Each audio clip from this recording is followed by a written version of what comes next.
Hello বন্ধুরা, আসসালামু আলাইকুম। আশা করি সকলে ভালো আছেন। দেখতে পাচ্ছেন বাণিজ্য মন্ত্রণালয়ে আমদানি ও রপ্তানি প্রধান নিয়ন্ত্রকে দপ্তরে একটি সার্কুলার প্রকাশিত হয়েছে 16 মে 2024 খ্রিস্টাব্দে। এখানে যে সকল জেলা প্রার্থীগণ আবেদন করতে পারবেন, কি পাস হলে আবেদন করতে পারবেন, কত বয়স থেকে কত বয়স পর্যন্ত আবেদন করতে পারবেন, আবেদন করার পরে কত টাকা জমা দিতে হবে, সে সকল বিষয় নিয়ে বিস্তারিত আলোচনা করব। তো মূল ভিডিওটি আলোচনা করার পূর্বে আপনার কাছে ছোট্ট একটি রিকোয়েস্ট থাকবে, আপনি যদি এই চ্যানেলের নতুন দর্শক হয়ে থাকেন তাহলে চ্যানেলটি সাবস্ক্রাইব করে পাশে থাকা বেল আইকনটি অল এর ক্লিক দিয়ে রাখবেন, যাতে করে পরবর্তী নতুন কোনো ভিডিও আপলোড করার সাথে সাথে সবার আগে আপনার কাছে নোটিফিকেশন চলে যায়। আর যারা অলরেডি এই চ্যানেলটি সাবস্ক্রাইব করেছেন তাদেরকে অসংখ্য অসংখ্য ধন্যবাদ। তো বন্ধুরা, কথা না বাড়িয়ে এবার মূল ভিডিওটি শুরু করি। তো দেখেন, এই সার্কুলারটি প্রকাশিত হয়েছে 16 মে 2024 খ্রিস্টাব্দে। নিয়োগ বিজ্ঞপ্তি আমদানি ও রপ্তানি প্রধান নিয়ন্ত্রক দপ্তর আদর্শ খাতভুক্ত নিম্নবর্ণিত পদসমূহে সরাসরি নিয়োগের জন্য পদের পার্শ্বে বর্ণিত সত্ত্বে প্রকৃত বাংলাদেশ নাগরিকদের নিকট হতে নিম্নবর্ণিত শর্ত সাপেক্ষে অনলাইনে এই ওয়েবসাইটে দরখাস্ত আহ্বান করা যাচ্ছে। অনলাইন ব্যতীত কোনো আবেদন গ্রহণ করা হবে না। এখানে অনেকগুলা পদ রয়েছে, এগুলো এখন বলে দিব। ক্রমিক নং 1, ষাট লিপিকার কাম কম্পিউটার অপারেটর নেওয়া হবে। একজন কোনো স্বীকৃত বোর্ড হইতে উচ্চ মাধ্যমিক সার্টিফিকেট বা এইচএসসি বা সমান পরীক্ষা উত্তীর্ণ হতে হবে। কম্পিউটার পরিচালনা দক্ষতা থাকতে হবে। কম্পিউটার সর্বনিম্ন গতি প্রতি মিনিটে ইংরেজি 80 শব্দ এবং বাংলায় 50 শব্দ থাকতে হবে। যে সকল জেলা প্রার্থীগণ আবেদন করতে পারবেন: ঢাকা, গাজীপুর, নারায়ণগঞ্জ, শহীদপুর, কিশোরগঞ্জ, টাঙ্গাইল, ময়মনসিংহ, জামালপুর, নেত্রকোনা, চট্টগ্রাম, বান্দরবান, কক্সবাজার, ব্রাহ্মণবাড়িয়া, চাঁদপুর, কুমিল্লা, ফেনী, নোয়াখালী, রাঙ্গামাটি, রাজশাহী, পাবনা, সিরাজগঞ্জ, নওগাঁ, নাটোর, চাঁপাইনবাবগঞ্জ, বগুড়া, রংপুর, দিনাজপুর, লালমনিরহাট, নীলফামারী, যশোর, খুলনা,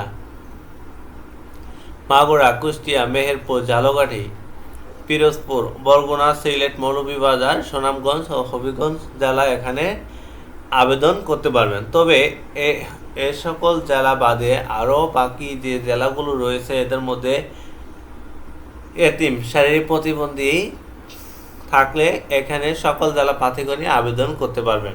2 নাম্বার, ষাট লিপিকার কাম কম্পিউটার অপারেটর নেওয়া হবে। একজন কোন স্বীকৃত বোর্ড হইতে উচ্চ মাধ্যমিক সার্টিফিকেট বা এইচএসসি সমান পরীক্ষা উত্তীর্ণ হতে হবে। কম্পিউটার পরিচালনার দক্ষতা থাকতে হবে। 3 নাম্বার হলো, 60 মুদ্রাক্ষী কাম কম্পিউটার অপারেটর নেওয়া হবে। 4 জন কোন স্বীকৃত বোর্ড হইতে উচ্চ মাধ্যমিক সার্টিফিকেট বা এইচএসসি পরীক্ষা উত্তীর্ণ হতে হবে। এখানে কম্পিউটারের দক্ষতা থাকতে হবে। কম্পিউটার প্রতি মিনিটে ইংরেজি 70 শব্দ এবং বাংলায় 45 শব্দ তুলতে হবে।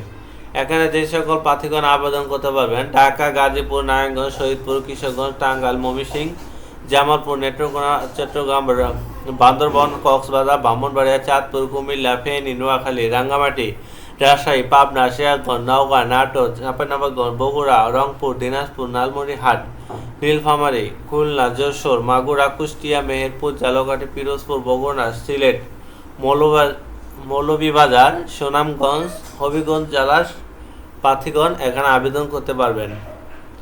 তারপরে 5 নম্বর, অফিস সহকারী কাম কম্পিউটার মধ্যক্ষিক নেওয়া হবে 21 জন কোন স্বীকৃত বোর্ড হইতে দ্বিতীয় বিভাগ বা সমান সিজিপিতে উচ্চ মাধ্যমিক সার্টিফিকেট বা এইচএসসি বা সমান পরীক্ষা উত্তীর্ণ হতে হবে।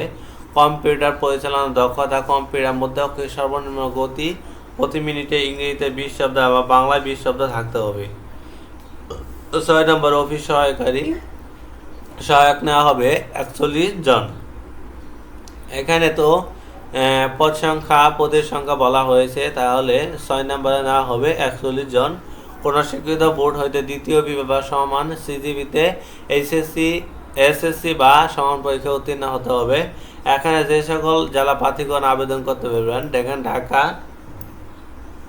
গাজীপুর, মুন্সিগঞ্জ, ফরিদপুর, মাদারীপুর, শহীদপুর, কিশোরগঞ্জ, টাঙ্গাইল, ময়মনসিংহ, শেরপুর, চট্টগ্রাম, কক্সবাজার, বান্দরবান, ব্রাহ্মণবাড়িয়া, কুমিল্লা, খাগড়াছড়ি, ফেনী, লক্ষ্মীপুর, রাঙ্গামাটি, জয়পুরহাট, নাটোর, বগুড়া, দিনাজপুর, মাগুরা, নড়াইল, চুয়াডাঙ্গা, মেহেরপুর, বরিশাল, ভোলা, ঝালকাঠি, পিরোজপুর, পটুয়াখালী, সিলেট, মৌলভীবাজার, সুনামগঞ্জ ও হবিগঞ্জ জেলা এখানে আবেদন করতে পারবেন। তো আবেদন করার জন্য আপনাকে অবশ্যই কিছু শর্তাবলী দেওয়া হয়েছে। প্রার্থীর বয়স 30/4/2024 খ্রিস্টাব্দে 18 থেকে 30 বছরের মধ্যে হতে হবে এবং বীর মুক্তিযোদ্ধা বা শহীদ বীর মুক্তিযোদ্ধা পুত্র ও কন্যা ক্ষেত্রে শারীরিক প্রতিবন্ধীর ক্ষেত্রে 18 থেকে 32 বছর পর্যন্ত শিথিলযোগ্য থাকবে। তো এবার দেখাবো কত তারিখ থেকে কত তারিখের মধ্যে আপনারা আবেদন করতে পারবেন। অনলাইনে আবেদন পূরণ ও পরীক্ষা ফি জমা শুরু তারিখ হলো 20/5/2024 সকাল 10টা থেকে 10/6/2024 বিকাল 5টা পর্যন্ত আবেদন চলবে। তো আবেদন এই ওয়েবসাইটে গিয়ে আবেদন করতে হবে। তো ভিডিও শেষে আবেদন কিভাবে করতে হয় দেখানোর চেষ্টা করব। তো আবেদন করার জন্য অবশ্যই আপনাকে অনলাইন আবেদনপত্রে প্রার্থী তার রঙিন ছবি 300x300 পিক্সেল এবং স্বাক্ষর 300x80 পিক্সেল স্ক্যান করে নির্ধারিত স্থানে আপলোড করতে হবে।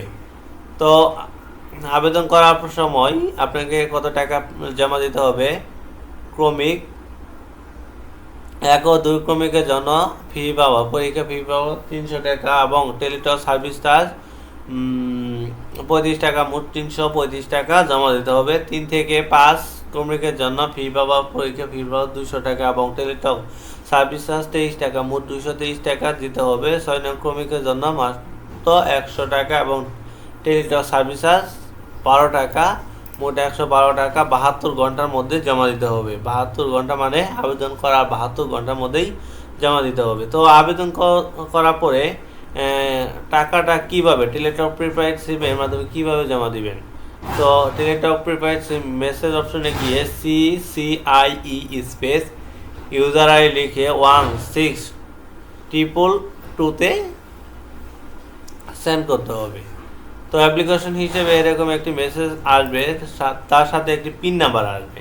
আপনার সেই পিন নাম্বারটি ব্যবহার করে দ্বিতীয় এসএমএসটি করবেন CCIE space yes space pin number লিখে 16222 সেন্ড করতে হবে।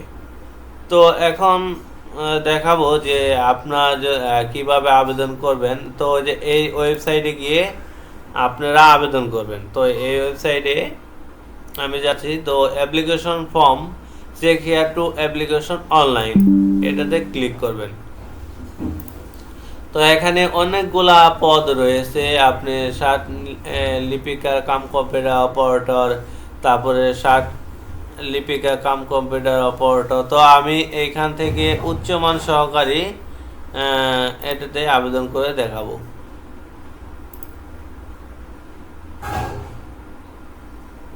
তো আপনি যদি প্রিমিয়াম মেম্বারের অফ অল জবসের মানে সদস্য হয়ে থাকেন তাহলে ইয়েস দিবেন। তো ইয়েস দিলে আপনাকে এই যে অল জবসের মানে আইডিটি যাবে। তো আইডি চাইলে এখানে দিয়ে দিবেন, আর যদি নো দেন তাহলে নো দেওয়ার পরে এখানে ক্লিক করবেন। তো এখানে এই যে সম্পূর্ণ ফর্মটি পূরণ করে আপনি লাস্টে যাচ্ছে যে এই এন্টার দি সিকিউরিটি কোড এইখানে লিখে সাবমিট করে দিবেন। তো তার আগে হলো সাবমিট করার পরে আপনাকে অবশ্যই আপনার অ্যাড্রেসে ছবি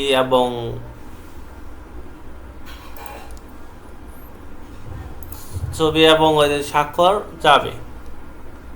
ধন্যবাদ বন্ধুরা, ভিডিওটি ভালো লাগলে লাইক, কমেন্ট এবং শেয়ার করবেন এবং পরবর্তী নতুন কোনো ভিডিও পাওয়ার জন্য অবশ্যই চ্যানেলটি সাবস্ক্রাইব করে রাখবেন।